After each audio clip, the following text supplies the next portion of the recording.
మహిళలను కోటీశ్వరులను చేయటమే కాంగ్రెస్ ప్రజాప్రభుత్వ లక్ష్యమని పరకాల ఎమ్మెల్యే రేవూరి ప్రకాష్ రెడ్డి అన్నారు.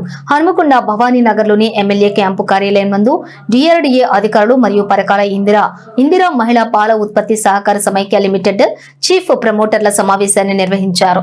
ఈ సందర్భంగా ఎమ్మెల్యే రేవూరి ప్రకాష్ రెడ్డి మాట్లాడుతూ మహిళలు అంటే ఆత్మవిశ్వాసానికి, నమ్మకానికి ప్రతిరూపమని అన్నారు. మనందరికీ భయం, బాధ్యత ఉంటేనే ముందుకు వెళ్తామని తెలిపారు.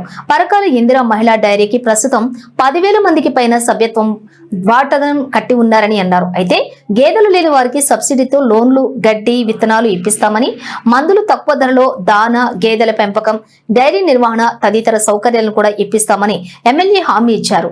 డైరీకి సంబంధించినటువంటి పనులు త్వరితగతిన పూర్తి చేసి త్వరలోనే అందుబాటులోకి తీసుకువస్తామని తెలిపారు.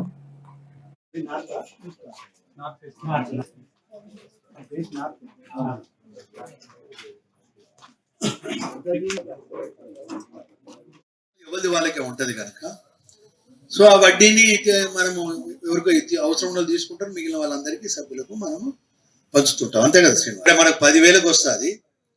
మనం 10,000 కన్నా ఎక్కువ చేస్తే ఇంకా మనకు కొంత అడ్వాంటేజ్, ఎక్కువ మందికి మనం ఇస్తాము. బట్ వచ్చిన వడ్డీని మాత్రం మొత్తం అందరి మీద పంచుతుంటాం. నాకు చెప్పరా, 11,000 మంది సభ్యులైండు, 10,000కే మనకు వచ్చినాయి అంటే 11,000 మీద పంచుతాం. మూలధనం మీ 16,000 ఎవరి వాళ్ళకు ఉంటాయి, కానీ వచ్చిన 16,000 10,000కేమో 16,000, మిగిలిన వాళ్ళకేమో 1,000 ఉంటాయి. కానీ వాళ్ళు దీంట్లో కూడా భాగస్వామి. వచ్చిన ఏంటంటే